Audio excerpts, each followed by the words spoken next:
Jamaican people say you can't rub butter upon puss mouth, right? And with hurricane relief, supplies and aid and money pouring into Jamaica, there's going to be a whole lot of butter tempting a whole heap of puss. We have to stop them right now. I'm Dion Jackson Miller. Thank you so much for joining me. It's time for tea.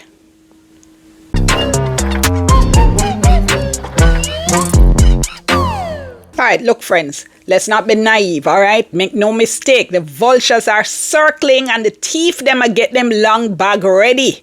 A disaster on the unprecedented scale of Hurricane Melissa, which hit Jamaica as a Category 5, is also going to be bringing in unprecedented amounts of relief aid into Jamaica. We have to insist that we know what happens to that money. We have to insist we know what happens to the relief supplies. We have to insist that that aid gets to the people it needs to get to, our family, our friends, our fellow Jamaicans who are living in parts of the country that have been devastated by the hurricane. Look, this is not me trying to point fingers at any one person, right? But let us not be stupid. Let us not be naive. Let us not pretend that corruption in government and relief efforts isn't something we have to guard against. This right now is what you call a clear and present danger. Alarm bells should be going off right now, alright? We have to make sure those relief supplies get to the people who need them and don't end up in the pockets of the 2-foot puss them. Now, I have huge respect for the Office of the Auditor General, alright? Huge respect. But let us try to insist on mechanisms that will minimize the likelihood of an Auditor General report saying that the whole money thief off 2 years after it done thief and gone. In other words, let us put what we need to put in place now, so the Auditor General hopefully will have little or nothing critical to say about the hurricane relief effort. You know, they say people who don't learn from history are doomed to repeat it. So let me remind you, or tell you, if you never know about it, about the Hurricane Gilbert zinc scandal, when zinc meant for hurricane survivors was looted in one of the most heartless and disgraceful episodes in our notable history of heartless and disgraceful corruption. Because the kind of people them who thief from the poor and the vulnerable are the worst kind of thief. And I'm saying to you categorically, them same kind of thief right now are licking their lips and ready to go after the Hurricane Melissa butter. Let us not go down that road again. Now, there is a narrative, and this actually needs its own video. I'm going to be doing a separate video on this. There is a narrative that we should all be coming together in unity right now and to be asking questions and critiquing is unpatriotic. Well, I've never bought that argument. I certainly don't buy it. No. The most patriotic thing we can do right now is to insist that we know what happens to all this money and supplies. The most loving thing we can do for the devastated victims of Hurricane Melissa is to call out foolishness, call out incompetence, call out thiefness right now, not 2 years down the line.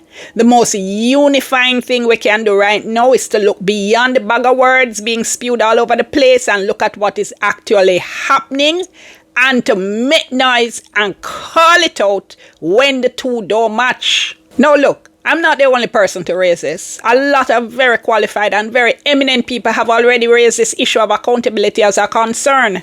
In a joint letter to Prime Minister Andrew Holness dated November 2, 2025, the private sector organization of Jamaica, the Jamaica Chamber of Commerce and the Jamaica Manufacturers and Exporters Association, and stick a pin to point out that these are the top business people in the entire country, and they are raising the issue of accountability and transparency right from the get-go. They said within the next 7 days, we propose a formation of an oversight and recovery committee comprising representatives of government, opposition, private sector, civil society to ensure transparency, national unity, and collective leadership in the rebuilding effort. Then we had the founder and CEO of King Alarm, John Azar, and an op-ed making a similar suggestions, saying yes, whole heap of aid coming in, but there is some amount of apprehension in the foreign media already citing residents' concern about the sourcing, management, and distribution processes. He said, given Jamaica's unfortunate history of political tribalism and corruption, these concerns cannot be ignored.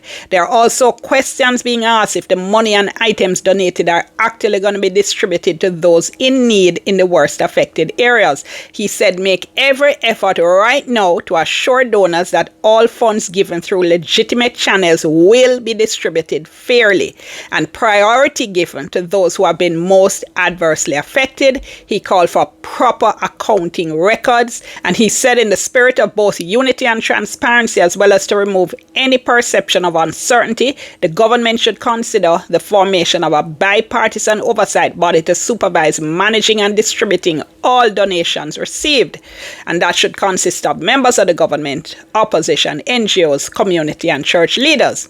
And attorney at law and former chair of the PNP Human Rights Committee, Clyde Williams, is proposing that a special law be passed to be called something like the Melissa Recovery Act or whatever else, and part of the purpose of that legislation should be to ensure accountable, transparent reconstruction. Also, one of the functions of an organization that would be leading the recovery effort that would be created would be to audit all funds and publish public quarterly reports. Look, the point of all this, right, is that everybody sees the potential for mass thieving here on an unprecedented scale, for a whole army of 2-foot puss them within long bag. So far, the Prime Minister has said a joint select committee of Parliament will be set up. I want to announce two other things.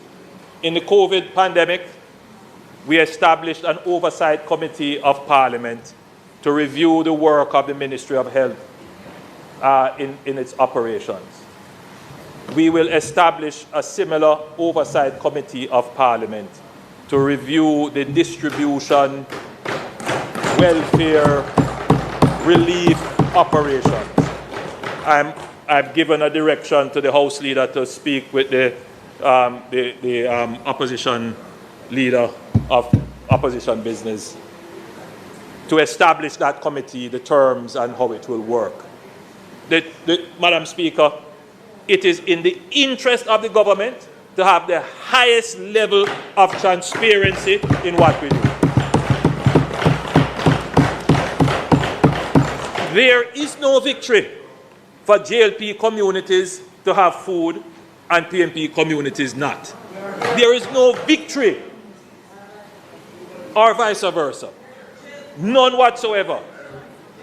And therefore, we will put in place every measure to ensure that whatever is given to us and whatever we spend from our budget, fairly done, everybody can see it, and everyone benefits. That's a really good step. I support this 100%. I would support it even more if it's going to be an opposition member chairing the committee, but it's not enough. Now, in response to my question to the Information Minister, Senator Dr. Dana Morris-Dixon, about this independent oversight committee, she had said that discussions were still taking place. So in terms of that question, that's one that we're going, the last one, on the governance framework, that is going to be discussed in Cabinet, and we started discussing it last week, and then there was also some indication from PM about putting in accountability structures.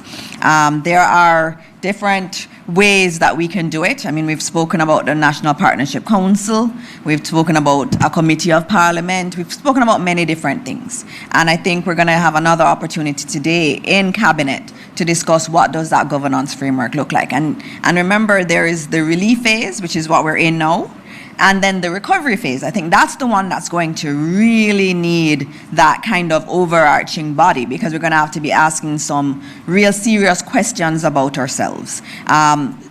Where do we rebuild? What do we rebuild?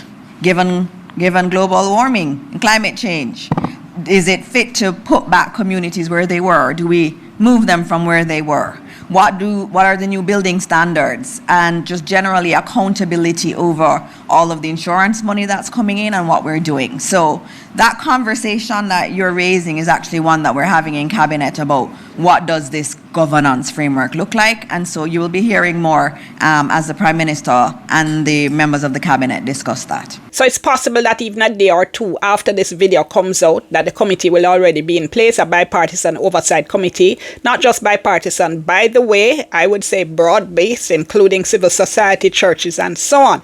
But that is not going to be enough. Setting it up is not enough.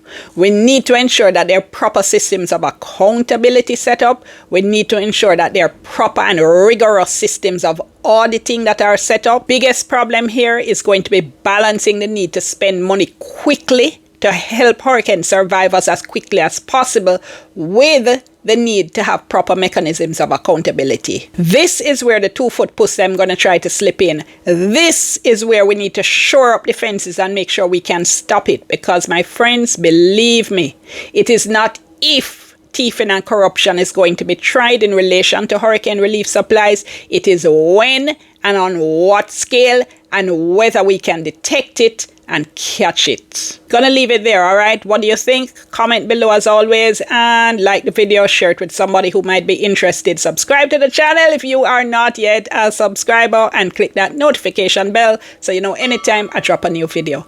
I'm Dion. Thank you so much for watching. Going back to my tea.